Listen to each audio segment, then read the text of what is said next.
Assalamualaikum warahmatullahi wabarakatuh. Berjumpa lagi dengan acara Ngopi Pahit, ngobrol seputar pajak dan informasi sedang hit.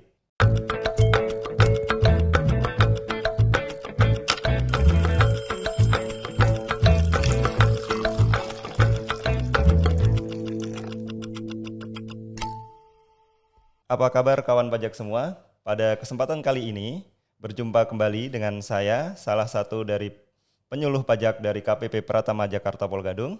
Perkenalkan, nama saya Eko Priyono. Dalam acara kali ini, seperti acara-acara sebelumnya, seputar ngobrol seputar pajak dan informasi sedang hit. Kali ini kita kedatangan tamu yang sangat spesial. Perkenalkan, ada Bang Baihaqi. Selamat datang Bang Baihaqi. Halo, makasih Mas Eko. Ya, kali ini kita akan ngobrol apa ini Bang Baihaqi? Ya, hari ini kita bakal ngobrol tentang penagihan pajak Mas Eko. Penagihan pajak, Kebetulan saya di bidang penagihan. Ya nanti kita bisa ngobrol-ngobrol supaya kawan pajak juga lebih tahu, lebih detail tentang penagihan pajak. Gitu Oke, Mas Eko.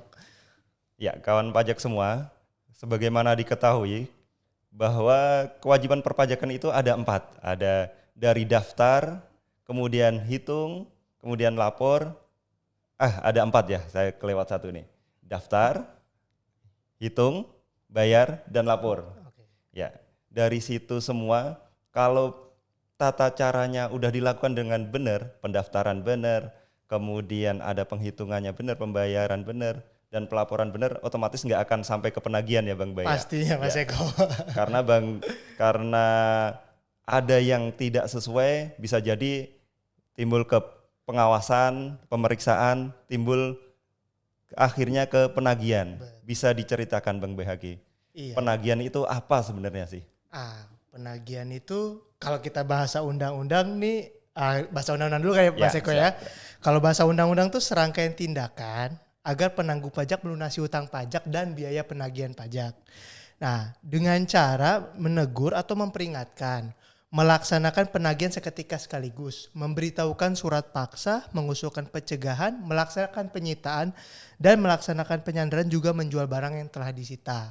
Nah, kalau teman-teman pajak bingung, terlalu banyak istilah, intinya penagihan pajak itu adalah tindakan lanjutan Mas Eko. Jadi apabila ada utang pajak yang sudah jatuh tempo belum teman-teman kawan pajak bayar, itu akan bermuara ke seksi penagihan. Yang melaksanakannya adalah jurusita pajak negara, yaitu saya sendiri gitu kalau di Pulau Gadung. Gitu Mas Eko. Jadi tindakan lanjutan atau tindakan terakhir lah dengan kewenangan-kewenangan tertentu yang diberikan undang-undang Mas Eko.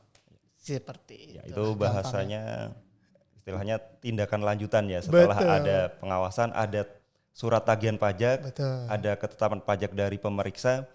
Nanti ketika itu belum dibayar oleh wajib pajak, muaranya ke penagihan. Betul Mas Eko, gampangnya gitu.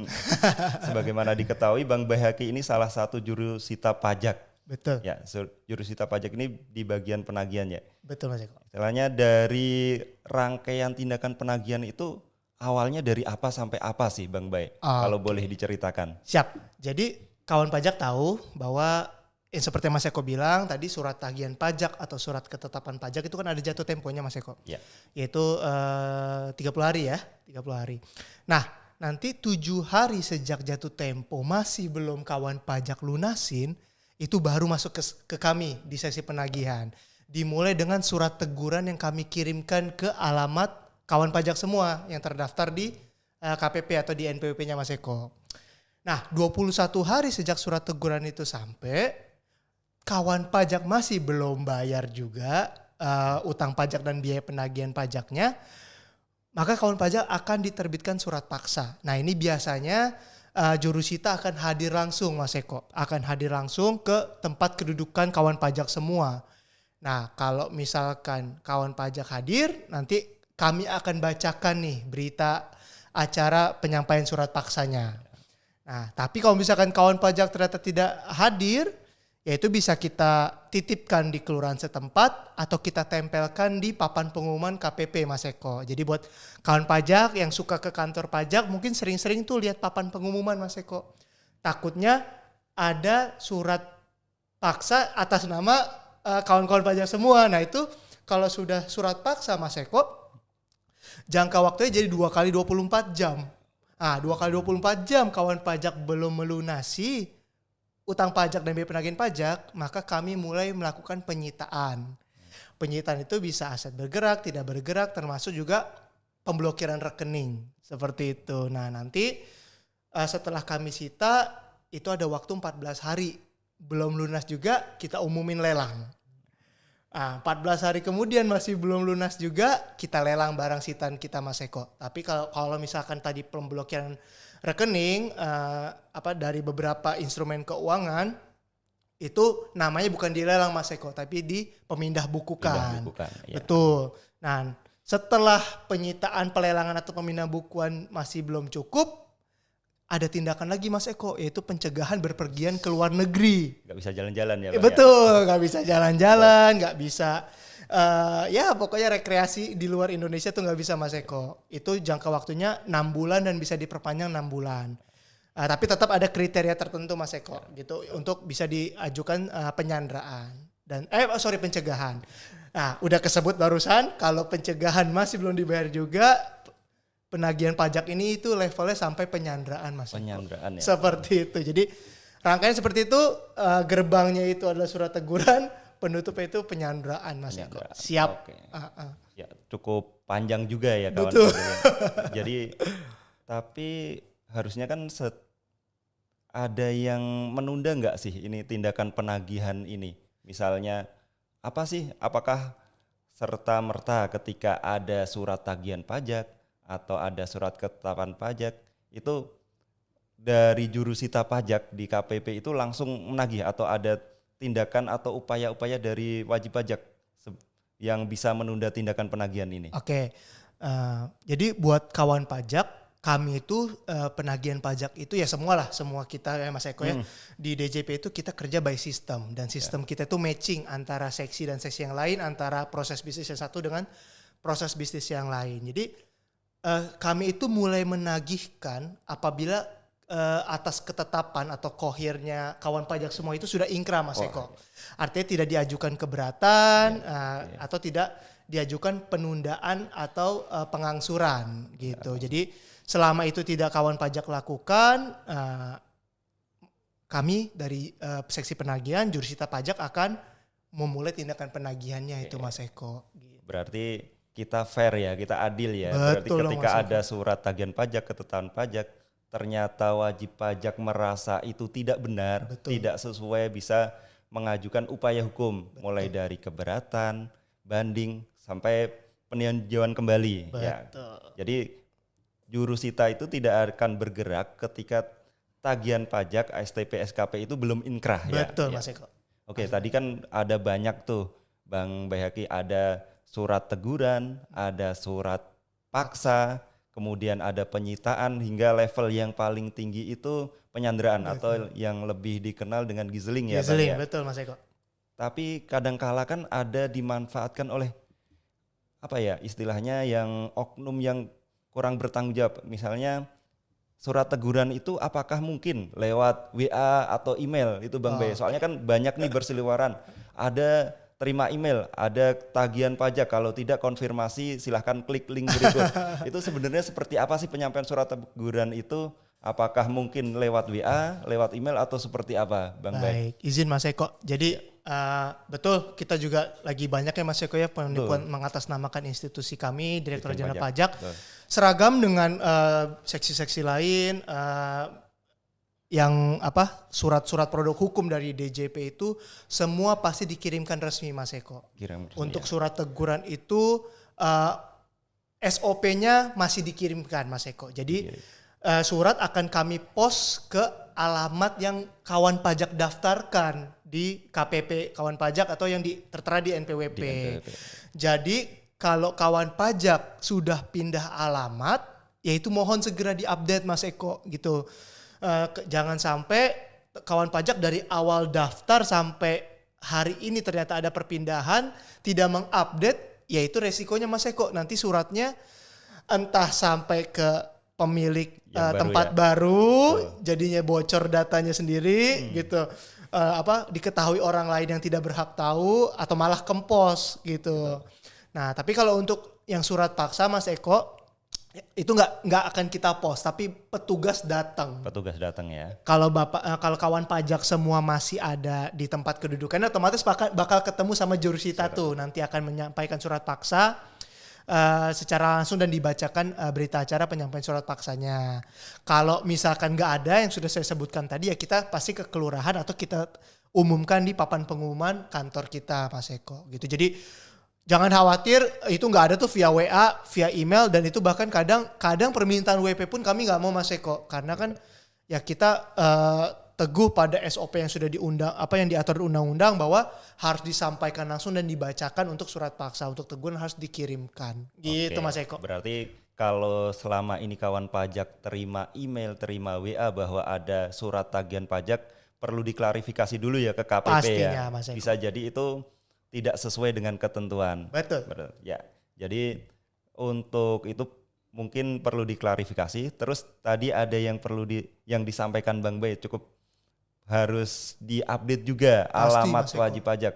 Jangan sampai alamatnya udah pindah ke mana, tapi di NPWP di mana. Jadi jangan sampai nanti kawan pajak semua istilahnya gini, ketika mau mengurus urusan KSWP atau mau mengurus PKP ternyata ada tagihan, bilangnya kami tidak terima. Betul. Bisa jadi yang terjadi kawan pajak semua belum mengupdate data DJP, jadi di NPWP-nya belum berubah. Jadi ketika kawan pajak semua wajib pajak melakukan perpindahan alamat, baik itu orang pribadi maupun badan, seharusnya diupdate juga alamat yang terkininya ya Bang Bay ya. Betul, Mas Eko. Oke, cukup menarik ini, di awal ini udah cukup menarik nih. Iya. Jadi ada sebenarnya untuk surat teguran itu termasuk yang persuasif ya Bang Bay ya, atau udah masuk tindakan aktif itu? Kan ada dua tindakan nih kalau tidak salah dengar, itu ada yang istilahnya persuasif, ada aktif juga. Betul. Kalau teguran itu betul kata Mas Eko. Jadi dia itu sebenarnya adalah isinya itu seperti STP atau SKP, Mas Eko. Gitu, cuman sudah berbentuk teguran. Jadi kita sudah beralih yang tadinya mungkin masih yang berkomunikasi dengan AR maupun pemeriksa. Dengan surat teguran itu sekarang komunikasinya pindah nih sama jurusita dan tenggang waktunya memang lebih panjang. Itu mirip sama jatuh tempo ketetapan 30 hari. Kalau ini 21 hari, Mas Eko. Memang yang lebih mendesak itu begitu masuk ke surat paksa, Mas Eko, karena sudah 2 kali 24 jam gitu. Jadi surat teguran itu adalah gerbang pertamanya bahwa sudah masuk ke ranah penagihan nih. Ya. Gitu. Istilahnya dari awalnya dari bagian pengawasan teman-teman AR dari wajib pajak itu kemudian beralih ke bagian penagihan. Betul, Mas Eko. Terus tadi disampaikan juga tuh Bang Bay, dari habis surat teguran kan ada surat paksa. Surat paksa ini disampaikan langsung. Langsung, Mas Eko. Terus kalau tidak salah itu ada kop yang atasnya itu. Ya. Demi keadilan dan seterusnya. Itu maksudnya seperti apa itu Bang Bay? Ya, jadi surat paksa itu, Mas Eko, itu nanti di depan pengadilan itu sudah sebuah surat yang berkekuatan hukum tetap, Mas Eko.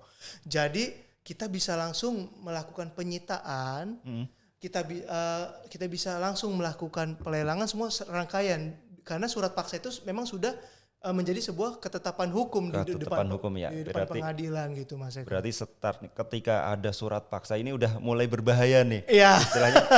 Istilahnya wajib pajak tuh harus mulai serius. Kalau surat teguran kan istilahnya belum ada kekuatan hukum yang tetap ya, istilahnya di situ. Terus ketika sudah ada surat paksa, sudah boleh ini mau disita. Betul. Bahkan ketika memenuhi pun sebenarnya bisa langsung giseling ya. Betul, Mas Eko. Cuma, untuk kondisi-kondisi tertentu. Kondisi tertentu ya, betul ya.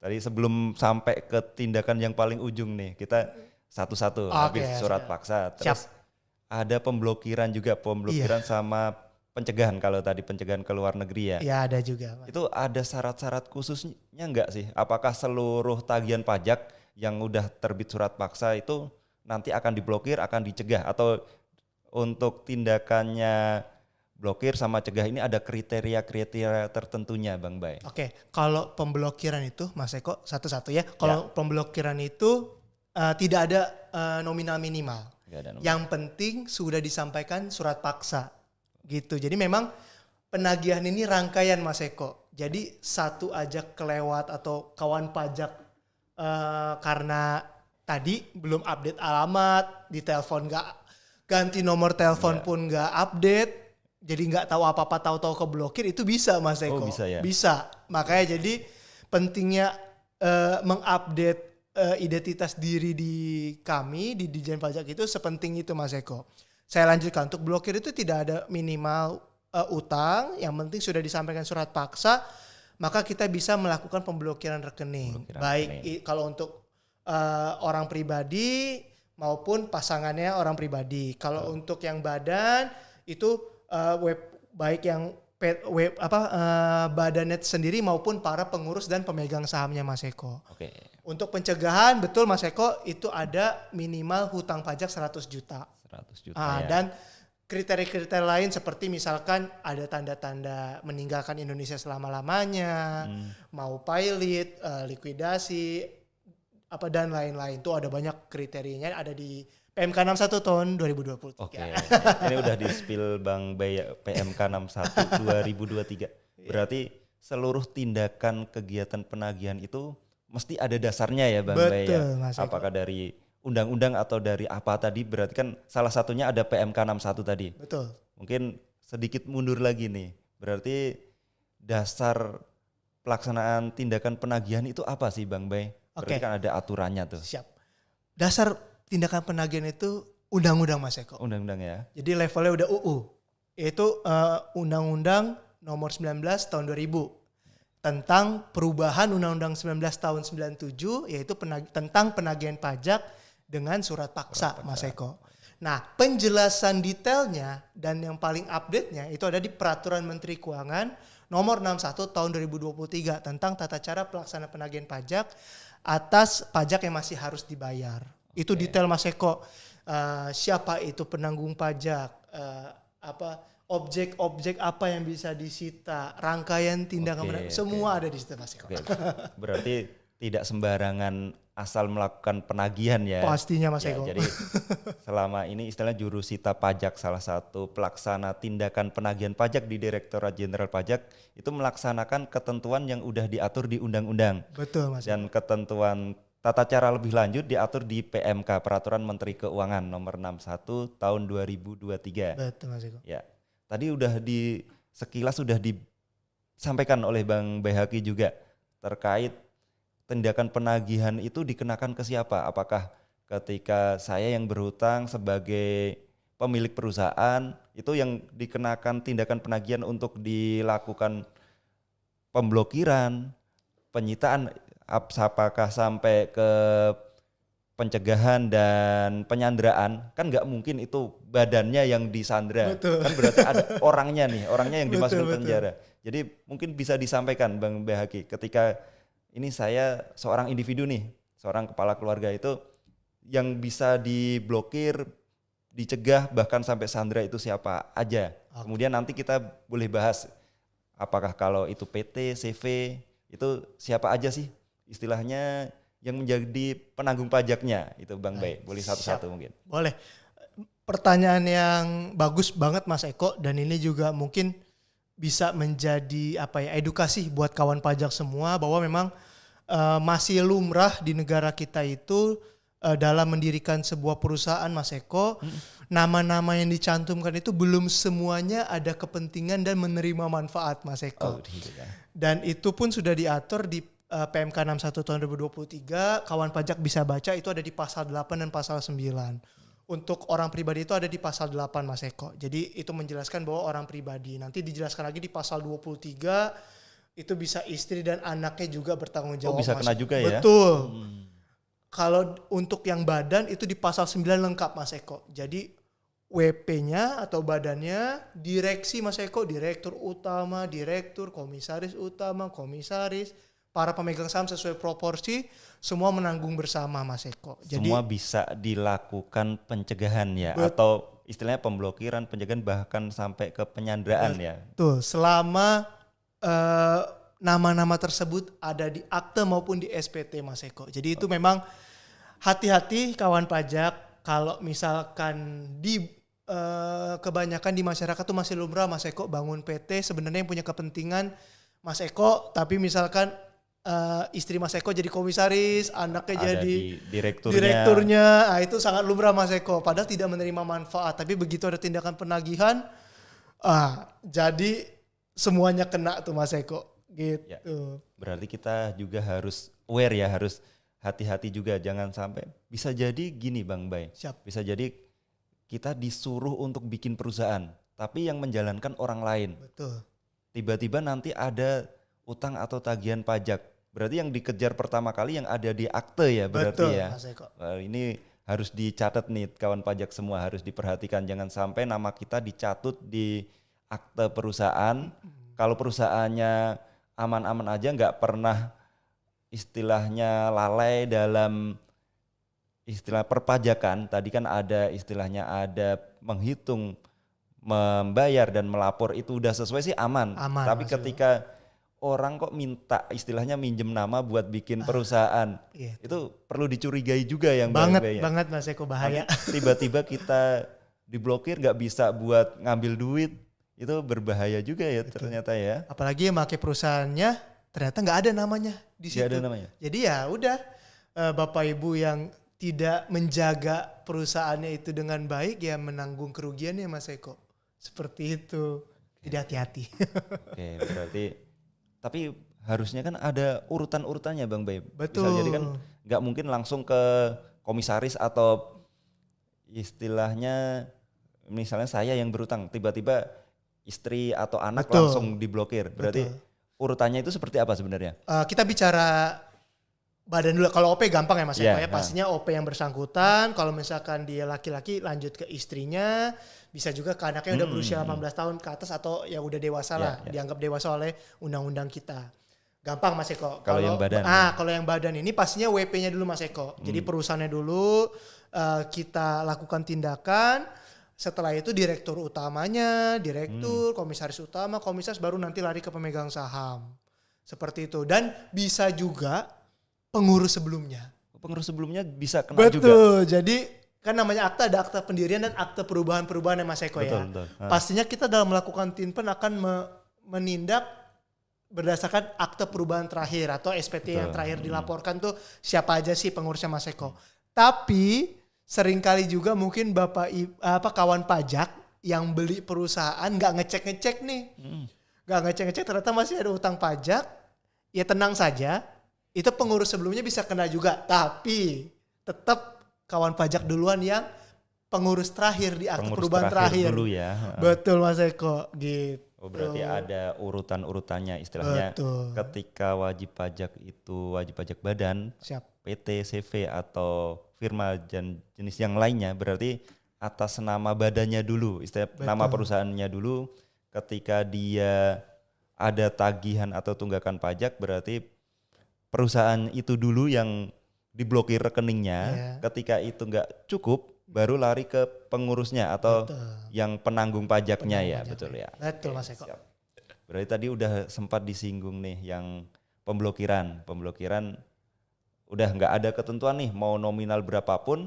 Betul. Setelah terbit surat paksa, disampaikan surat paksa, bisa dilakukan pemblokiran ketika tagihan pajak itu belum dilunasi. Dalam waktu 2 kali 24 jam. 2 kali 24 jam ya. Oke, perlu diingat ini cepet nih 2 kali 24 jam. Bukan hari kerja, hari biasa. 2 kali 24 jam Mas Eko. Terus untuk pencegahan ada kriteria khusus minimal 100 juta. Betul. Ya 100 juta. Tapi ada ketentuan lain nggak? Istilahnya berarti kan pencegahan ini ada 100 juta. Terus ketika nggak memenuhi juga berarti bisa lari ke yang paling ekstrim ya. Betul, penyanderaan Mas Eko. Penyanderaan ya. Tapi mungkin bisa juga ke penyitaan aset tadi istilahnya. Betul Mas Eko. Ini bisa beriring berjalanan atau harus berurutan nih tindakan penagihan ini Bang Bay? Kalau tidak ada kondisi tertentu Mas Eko, misalkan utang pajak mendekati daluarsa atau yang saya bilang tadi terdapat tanda-tanda pilot, likuidasi, pembubaran atau meninggalkan Indonesia untuk selama-lamanya, itu tetap harus berurutan Mas Eko. Harus berurutan. Betul, ya. jadi tegur, paksa, sita, lelang atau PBK baru cegah sandra. Baru jaga sandra ya. Nah, tapi kalau misalkan udah ada tanda-tanda itu semua, kan tadi juga disebutkan bisa penagihan seketika sekaligus Betul.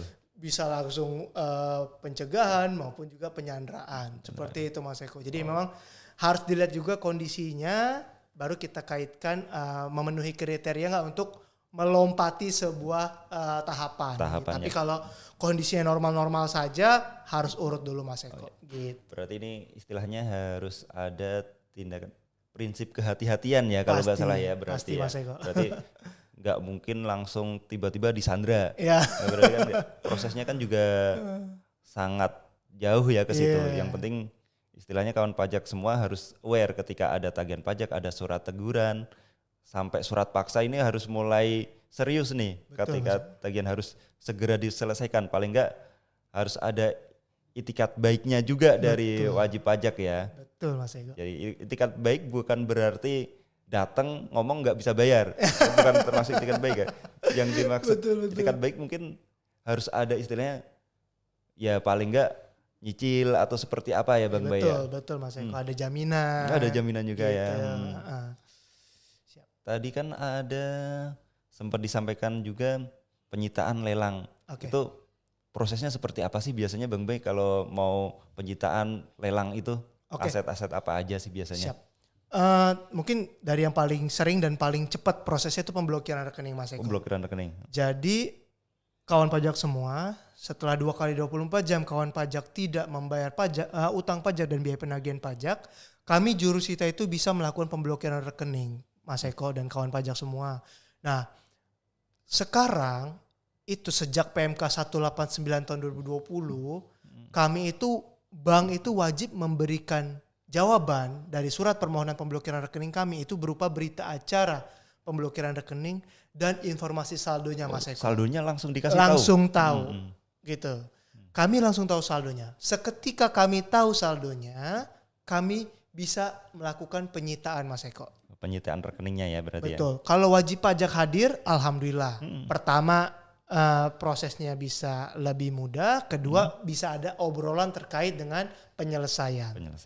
Tapi dengan kawan pajak tidak hadir, itu bukan berarti penyitaan batal Mas Eko. Karena kami bisa mensahkan proses penyitaan itu dengan mengundang pejabat daerah setempat. Dengan level minimal sekretaris kelurahan. Jadi walaupun kawan pajak atau wajib pajak tidak hadir, selama ada saksi dari minimal sekretaris kelurahan, penyitaan sah. Penyitaan sah ya. Dan tinggal menunggu 14 hari, masih juga tidak dibayar, kami akan pindah bukukan apa yang ada di dalam rekening tersebut untuk melunasi utang pajak dan biaya penagihan pajak. Seperti itu Mas Eko. Jadi dari pemblokiran itu kalau nggak salah ya Bang Bay ya, itu harus ada permintaan informasi saldo. Betul. Tadi yang seperti disampaikan Bang Bay Haki sejak 2020, betul. Direktorat Jenderal Pajak berdasarkan peraturan Menteri Keuangan, tadi udah dapat nih, Bang langsung memblokir terus ngasih tahu saldonya. Betul Mas. Jadi ketika sampai 14 hari belum dilunasi juga bisa dipindah bukukan ya tadi ya. Oke. Cukup menarik juga nih, tapi ini harus diketahui kawan pajak semua karena ini kan untuk rasa keadilan juga ya Bang Bay. Istilahnya ada wajib pajak yang taat dan patuh melakukan kewajiban perpajakannya.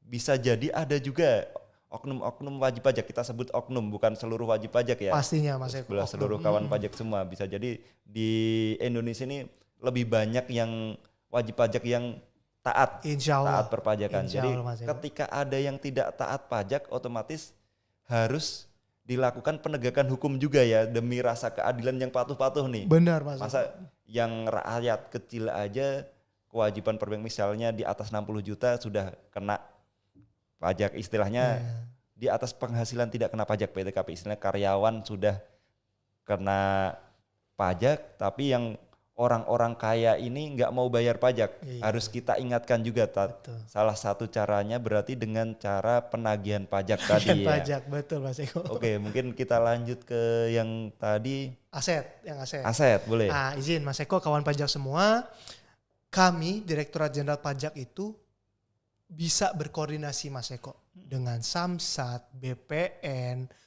OJK dan lain sebagainya untuk mengetahui data kepemilikan aset kawan pajak semua. Ketika data itu sudah kita punya, maka penyitaan bisa kita lakukan Mas Eko. Dalam melaksanakan penyitaan pun kami juga terbiasa untuk berkoordinasi dengan pihak keamanan, bisa kepolisian. Untuk contohnya untuk penyitaan kendaraan kita juga bisa berkoordinasi dengan Dishub setempat untuk penderekan paksa Mas Eko seperti itu. Jadi sama seperti rekening tadi, cuman bedanya di sini nanti setelah kami sita, baik kami ambil kami bawa ke kantor untuk barang bergerak. Untuk barang tidak bergerak akan kami tempelkan pelang sita atau kita tancapkan pelang sita. Kita bisa mengajukan lelang ke KPKNL Mas Eko. KPKNL ya. Betul. Jadi itu setelah penyitaan 14 hari itu pengumuman lelang. Nah, masih belum dibayar juga 14 hari akan kita lelang dan kita masukkan ke utang pajaknya dan biaya penagihan pajaknya. Gitu. Oke. Mas Eko. Ini udah mulai tinggal sedikit nih tindakan penagihan tadi. Udah sampai penyitaan, pelelangan. Berarti tinggal pencegahan udah kita bahas tadi. Siap. Ya.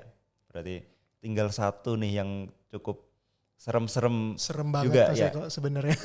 Hanya gizeling tadi. Iya. Penyanderaan itu seperti apa Bang Bay? Ya, jadi penyanderaan itu setelah kita cegah Mas Eko gitu. Kemudian setelah kita cegah masih belum juga ada tanda-tanda untuk melunasi utang pajak maupun biaya penagihan pajak. Kami dari seksi penagihan jurusita pajak itu bisa melakukan penyanderaan Mas Eko. Jadi penyanderaan itu ya nanti kami bisa berkoordinasi dengan lapas tempat untuk menitipkan wajib pajak yang masih belum membayar. Itu sama jangka waktunya 6 bulan bisa diperpanjang 6 bulan juga Mas Eko. Seperti itu. Kalau penyanderaan itu ditempatkan di mana sih Bang Bay? Apakah Direktorat Jenderal Pajak itu punya tempat khusus tersendiri atau di mana ini? Sementara masih di lapas sih Mas. Oh di lapas ya? Iya masih di lapas. Mungkin kedepannya ya harapan kita juga DJP punya tempat untuk menaruh wajib pajak yang disandra. Mohon doanya kawan pajak biar lebih ini juga lah lebih rapi gitu ya Mas Eko ya. Tapi kalau doanya sih semoga aja nggak sampai ke tindakan penyanderaan ya. Amin Mas Eko. Syukur-syukur ketika kawan pajak bisa menghitung sendiri terus bayarnya ya sesuai kondisi sebenarnya ya. Iya. Jadi atas kesadaran sendiri bayar, jadi nggak perlu sampai ke tindakan penagihan pajak ya. Iya Mas Eko. Rasanya cukup menarik, sangat menarik sekali Bang Bay. Sangat Kita menarik. berbicara tentang tindakan penagihan pajak. Jadi untuk mengingatkan sekaligus memberi informasi bahwa tidak hanya melaksanakan kewajiban secara self assessment, tapi ada pengawasan juga, ada pemeriksaan. Di ujungnya pun produk dari pengawasan dan pemeriksaan itu sampai ke penagihan pajak, Betul. sampai ke penyanderaan. Mungkin sebelum kita tutup nih Bang Bay, ada istilahnya yang mau disampaikan untuk kawan pajak terkait tindakan penagihan pajak ini? Oke. Buat kawan pajak, jangan takut sama penagihan pajak. Sebenarnya kita juga kalau kawan pajak sudah nyaman berkomunikasi dengan AR, dengan pemeriksa, sebenarnya kita cuma melanjutkan aja Mas Eko. Jadi selama kawan pajak itu berkomunikasi, kami tahu kondisi kawan pajak semua, itu semua kan ada ketentuan-ketentuan dari undang-undang yang memfasilitasi Mas Eko, gitu kan. Seperti tadi ada penundaan, pengangsuran, itu semua detail jelas diatur. Jadi seperti yang tadi disampaikan, pastikan data kawan pajak semua itu lengkap, baik alamat, nomor telepon, kemudian nama pribadi kawan pajak jangan sampai ada di akte perusahaan yang kawan pajak tidak menerima manfaatnya atau benar-benar berkontribusi bersuara di perusahaan tersebut, itu harus diteliti kembali. Kemudian seperti yang saya bilang, kalau penagihan itu mulai dari surat teguran. Jadi begitu surat teguran, kawan pajak datang aja ke kantor pajak Mas Eko. Nggak ada masalah. Kalau mungkin selama ini komunikasi dengan AR, dengan pemeriksa, minta kontak jurusita aja pun boleh Mas Eko. Boleh ya? Iya. Okay. Kami dengan senang hati berkomunikasi dengan kawan pajak semua supaya tidak sampai ke tindakan penagihan lanjutan. Jadi begitu dapat surat teguran, oh iya abis nonton podcastnya KPP Pulau Gadung Mas Eko, kita udah tahu nih, oh harus ke jurusita. Nah, bisa telepon nomor kantor, minta WhatsApp-nya Jurusita bisa Mas Eko. Atau datang ke kantor minta ke seksi penagihan ketemu Jurusita bisa juga Mas Eko. Jadi intinya komunikasi kawan pajak, selama kita berkomunikasi insya Allah tidak akan lanjut ke tindakan-tindakan yang tadi sudah saya jelaskan. Oke, sangat menarik Bang Baihaqi. Siap. Oke, kawan pajak semua, karena waktu juga yang cukup terbatas bagi kita. Biar kalau kelamaan juga nanti kawan pajak tambah pusing, tambah bingung, Iya. nggak didengerin juga. Kita sedikit-sedikit tapi menambah manfaat juga ke kawan pajak semua, menambah pengetahuan. Oke, kawan pajak semua, kita sudah sampai di ujung. Mengingatkan juga bahwa jangan sampai lupa mensubscribe di channel YouTube kita di KPP Pratama Jakarta Pulau Gadung. Juga ada akun medsos yang lain di akun Instagram @pajakpulogadung. Sebelum kami tutup, mungkin saya coba mengambil kesimpulan tadi, istilahnya di rangkaian penagihan pajak ini sebenarnya rangkaian di ujung, meneruskan dari proses-proses sebelumnya, dari self assessment wajib pajak, kemudian ada pengawasan dan pemeriksaan terbit produk hukum yang surat tagihan pajak atau surat ketetapan pajak yang tidak atau belum dilunasi, wajib pajak masih bisa memiliki kesempatan untuk melakukan upaya hukum, keberatan dan sebagainya. Baru setelah itu, setelah inkrah, nanti ada tindakan penagihan pajak.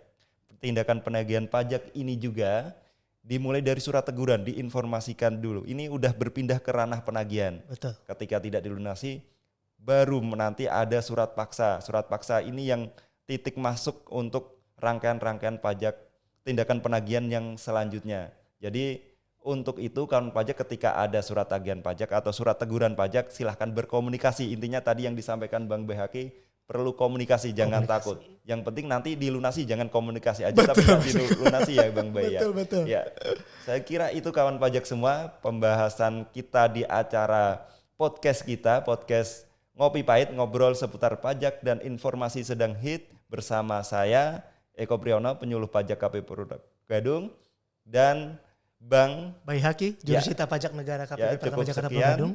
Cukup sekian, terima kasih atas atensinya. Selamat berjumpa kembali untuk di bahasan-bahasan selanjutnya. Selamat siang.